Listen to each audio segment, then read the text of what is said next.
From the land of the free and the home of the Chiefs, this is the Locked On Chiefs podcast. The Kansas City Chiefs really went out of their way to go beyond their normal exploitation in Super Bowl 54. Welcome back to Locked On Chiefs, and that's really what the point is.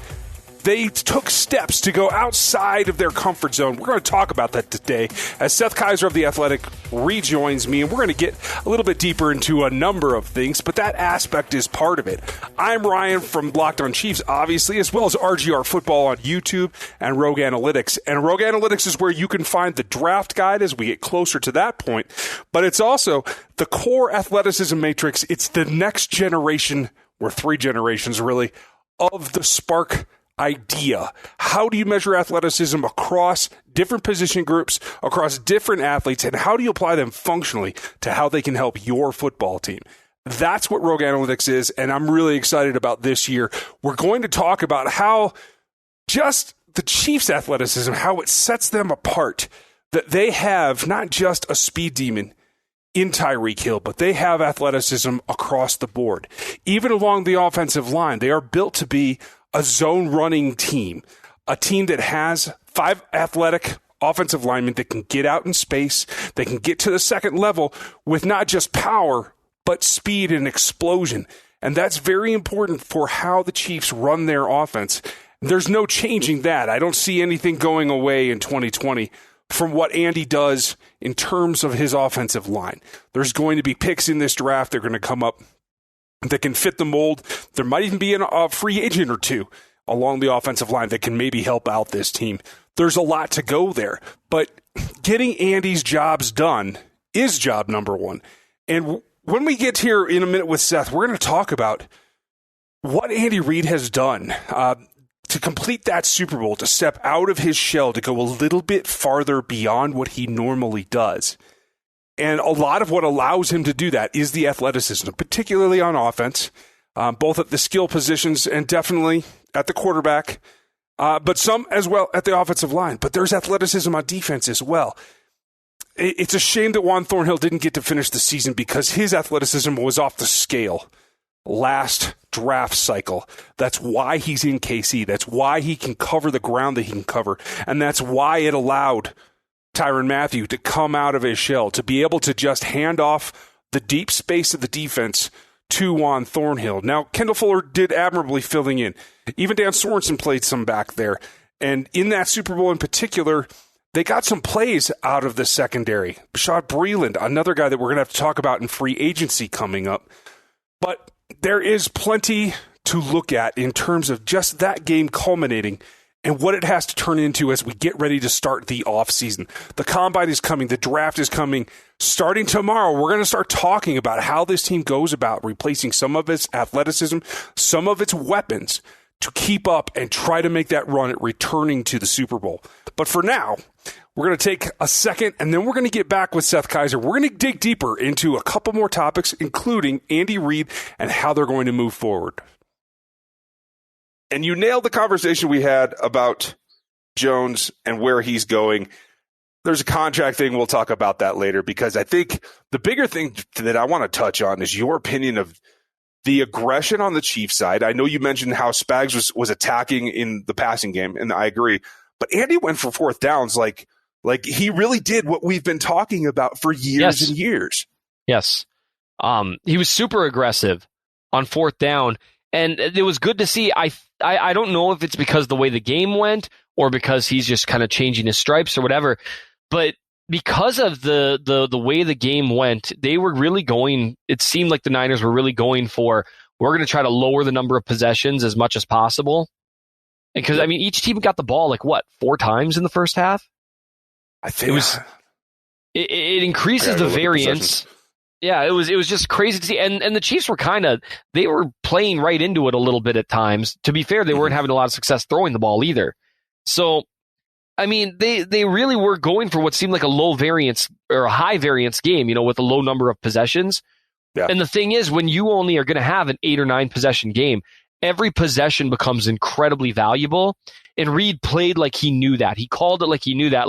Yeah, we could take 3 here, but we might only get 3 more possessions this game. Yeah. And so, field position, whatever, we need 6. and it worked out. It was great to see. Well, and I had been focused. You're right, by the way, for each team in the first half. I had been focused on the second half possessions because of how things completely flipped. Because the Niners started hot, they got that in the last 5 possessions, got their first touchdown. But after that, it was punt, downs, and interception. Right, whereas the Chiefs did the opposite. They started with an interception and then scored touchdowns on 3 straight drives, and then the downs there at the end. But I think it was really telling not only that Spags was aggressive, you knew he was going to be because he likes to do it, but that Andy took that on as well. And the offense, I felt, was nearly as aggressive in terms of play call. I don't think the execution was there. We talked about Mahomes looked like a little bit off. We'll probably talk about him here in a minute.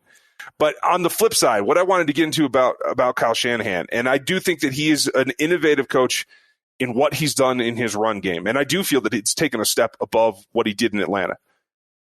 But after watching those shows that we talked about, the Turning Point and the Mic'd Up, I just got the feeling on a number of things that as he's talking in the headset or the coaches on the sideline, that he was putting things out there and looking for affirmation, looking for reassurance that that's what he's seeing or that's what's working. And I just felt a bit of looming timidity, that he just wasn't as confident in his quarterback in particular, but in his team in general because of the Mahomes thing. It is interesting watching that mic'd up thing, seeing his reaction, and he's a reactionary guy, right? He wears his emotions on his sleeve, but you see him reacting to Garoppolo and you see him reacting to Mahomes, and you could see a little bit of, kind of that, God dang it, why isn't that my quarterback in him?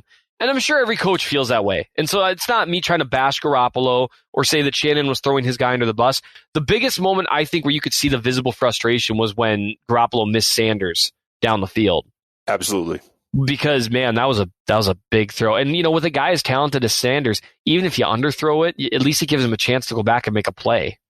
Yeah, and I've seen a lot of people run down Fenton for that, and Fenton was not that far behind. Fenton is not a speedster. He's always susceptible to speed, and we all know that. But I thought he was in decent position. If that had been completed, it wasn't absolutely led perfectly, he still had a chance to make a tackle. Right, and that's, I would just say that was a great route and a great call against that specific double team. They really they had a double team there, but they the inside side part of the double was very close to the line of scrimmage, and the outside shade by Charvarius Ward was a little farther off, but still very close to the line. They weren't anticipating a deep shot, and Shanahan made a great play call there. I understand that aggressive shot down the field is tough, but I mean, Sanders, I'll tell you, Sanders is a free agent. You want to talk about a guy I wouldn't hate seen as a year or two rental in Kansas City? That dude can still play. Now, he may have burned some bridges there. I was going to say, you going to let him come in the building again? Well, I think at this point, though, it'd be more embarrassing for him than anything else. Well, that's true. Yeah. Hey, you could have been here 5 years ago. Yeah. You could have been here, man. You could have played with Pat Mahomes. And so, because I think Sanders, he's experienced more frustration than not in Denver. Yeah. And so, I mean, hey, good for him. Dude did what he felt like he had to do, I guess. I mean, I didn't like the way that he did it, but that was with a different regime, although it's still Andy. So I would be surprised. But that's just a side note, is that dude can still play. But it was just, it was a great play call against that coverage. But I do think you saw that on the NFL Films things. You see him kind of reacting, and you see it in his play call. You see it in the game plan. He definitely played like a guy who knew he just did not have as good a quarterback. And he also called plays like a guy who was terrified of Patrick Mahomes. I think that's where you get the pass on 2nd and 5 there, where he's just like, man, we got to win this game outright because we cannot give that guy the ball back. And that part is probably legitimate. It was just a little bit startling for me to see just that what I interpret as a lack of confidence, not only in his quarterback, but in the way that he's executing his game plan and the plays that he's calling. So I think that, again, reveals not just what he thinks of Mahomes, but I think that has to go back to Andy and the crew, too. And I think what we'll talk about next feeds into this is that it's not just Mahomes' athleticism. It's what they can do when, in terms of how they attack you. And eventually, They're going to wear it out, and they're going to find something that's going to click. Mm-hmm. So what we talked about last time, and I know we're going to do one more segment, and I will leave you alone for a while, I promise. But there's just so much. And going back to, I think, clearly it's something that I'm just going to, like, hang on. I'm going to say wasp just randomly to people on the street here for a while. It's going to be great. But that reveals to me a lot more of the dynamic. Clearly that's in the playbook. Andy came up with it, I'm sure. But in that situation, what we got out of that is the conversation between Pat Mahomes and Eric Bieniemy. And I want to go through that a little bit because it's startling from what the conversations have been around both the game, of the coaching search, like the whole 9 yards. But how a 24-year-old quarterback with 36 starts is able to not only suggest, but then have the coaching staff reaffirm how they're going to run that play, what they're going to run in a situation, and just the fact that it was available to them. I found that to be a big step forward and something, a little bit of a unique insight from that show. Are you surprised by any of that, or what stood out to you about that conversation? I'm not surprised. Well, maybe I'm a little surprised. I'm not completely stunned because, Reid has said that that's how it is, right? Mm-hmm. That, like, especially this year, he's gone out of his way to quote a little bit that he thinks Mahomes is very smart and that he likes having his input because he's the one who's out there. And that's in some of the stuff he said is very interesting. It's even a little as far, if not even farther than he would go talking about Smith in terms of, and we know how much Reid respects Smith and his brain. He's just like, look, Mahomes has incredible field vision. He sees stuff that I don't see. And that coming from Andy Reid is like, oh my God. Like, you're like, whoa. And so it's not shocking, but it's like a confirmation of what they've been saying, that they really trust Mahomes' brain and his mind as to what's going on out there. And they trust that he sees what's going on out there. And he also, there's so many people, I've seen so many people, oh, you can't let that happen when you're playing cover 3. And I get that. But the reality is that play call was designed to beat cover 3. It was designed specifically. You see it on the NFL in the film. You see Warner telling Ward in the deep third of the field, man, stay in the middle of the field no matter what. You got to stay in that middle of the field. It was designed exactly to trick them. It was designed exactly to bring that cornerback down from his spot. That's why he's telling Watkins before the play, hey, man, run your route hard. You've got to keep working because you've got to make them, you got to sell this. And they've run that exact route concept, sending Hill on that crosser across the middle a zillion times. And this is one thing, the Arrowhead Analytics account pointed this out in terms of like next gen stats. They show where the route is run. Mm-hmm. Hill hasn't been targeted on that kind of corner post or whatever you want to call it, out of that alignment, like ever. Because you have a high safety over the top of it. Right. And so they're sitting there, they're just like, man, well, no, he's okay. We see it. He's running a corner, and then you're going to have Watkins running a dig behind him. They're trying to clear out the safety to run a dig. They're trying to clear out the safety to run a dig. So the corner's got to break down on it. They took advantage of exactly what the 49ers were trying to do. The corner thought that Hill was clearing the safety for a dig to Watkins, and that's why he broke on it. So everyone's killing this poor corner it was designed that way. It was designed to take advantage of him, and Mahomes saw what was happening there. And also, on a side note, people who are calling that an underthrow, the man threw the ball almost 60 yards in the air while being tackled. Let's all calm down a little bit. And the break had not happened yet. Yeah, he's just throwing to a spot. It's not his fault that Hill gets there so fast. Right. And I love the way that you put it, that the dig is pulling that corner down, and that's absolutely true. And especially in the way that Sammy ran it, It wasn't a stab your foot in the ground and make a 90-degree cut. By rounding it, it actually, in your mind, if you're the corner seeing that, it allows you to break. You feel like you can get there. And I think that's even more like instinctually more enticing for that corner to come up. But the thing that I also like to point out is you see the corner, I think, or the safety, I think it was Ward. You see him break his hips open for that corner, but it's also because Kelsey's coming into his zone too. So even if Hill does what he did, he's got two guys and he's at a decision point where he's got to go one direction or the other. And they're both going across his face to the left. He's got to open his hips that way. And at that point, he's done. Yeah, there just wasn't much he could do about it. Ward was placed in an impossible situation. Yeah. He can't. He had to stay in the middle of the field, because what's he supposed to do? How is he supposed to anticipate that's going to turn into a corner route? Or Z cross, well, wasp apparently. And so there's just no way of him to anticipate that, and that's what people don't. I think when it comes to coverage, and honestly, a lot of this stuff, when it comes to run defense, all of this, I don't think people realize how much work goes into examining tendencies and guessing based off those tendencies. There was actually a play, and I don't remember at what point in the game it was. I feel bad about this. It was a pretty big game for the Niners, where Tyrann Mathieu was playing kind of a robber role deep, and he would have been in position. There were two routes near him, and he would have been in position to break on either route and get a pick. As Garoppolo starts to throw the ball, he breaks on the route to his left. Turns out the throw was on the route to his right. He had to guess because they were both close to him. So much of this is making educated guesses because everyone's too fast. You can't just, and I mean this with all due respect, I never played. I've been very open with people about that. Everything I've learned about football, I've learned from people willing to teach me. But I have to say, with all due respect to people who played in high school and even in college, sometimes I think that can be a bit of a hindrance when you're talking about the NFL, because you think it's the same where you've got time like you did in high school to see where the throw is going and then break on the ball. You can't do that. There's no time. They're too fast. They're too good.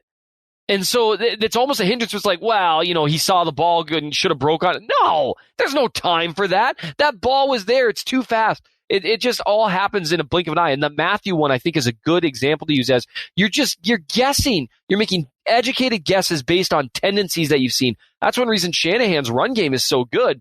Man, do they unfold a lot of concepts. And that's one reason why Reid is so great, as opposed to some of these offensive gurus that come and go. Reid is great because he continues to unfold new concepts from the same look. And Wasp is such a great example of that. Yeah. I mean, and a couple of things stand out to me. That, by the way, Shanahan's run game is the run game that I want in Kansas City. I want to run like that.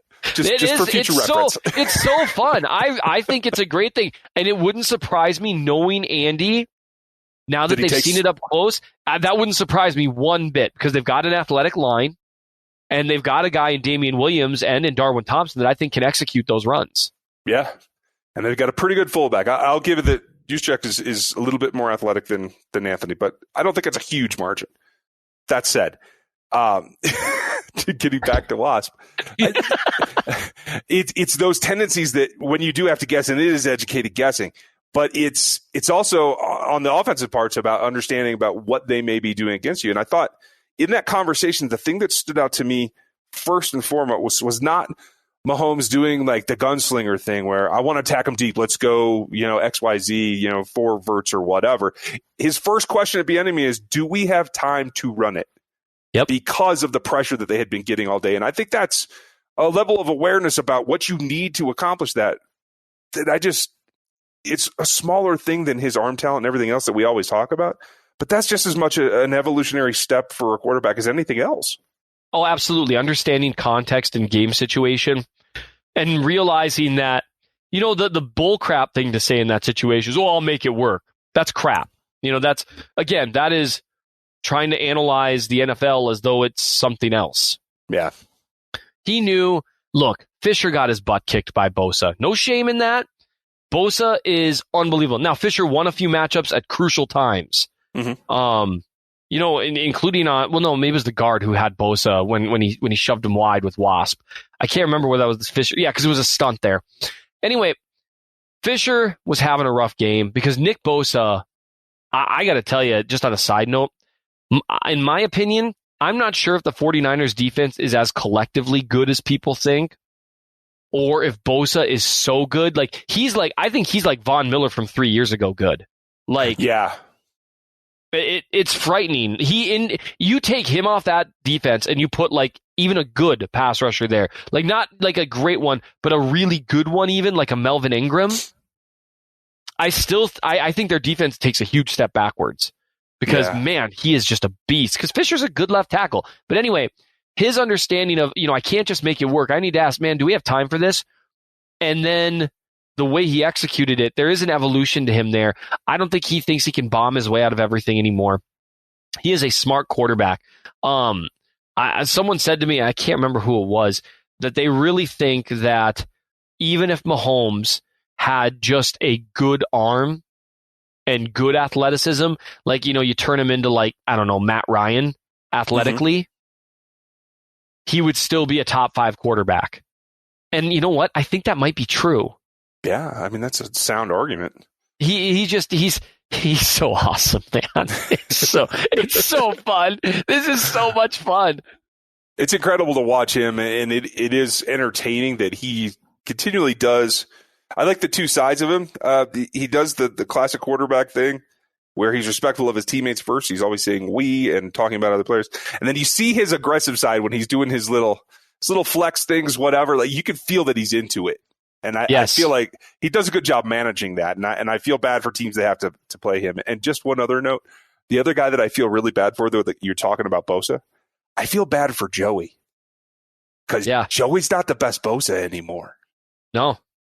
And that's in year one. Right. Nick is, because Joey's a really good player, but Nick Bosa is on that, like, Khalil Mack, Frank Clark level of just, like, destroying people. I really had to hit Frank Clark's name there because I just spent a whole season having people tell me, but I'm not going to get too much into I told you so. I don't want to do it.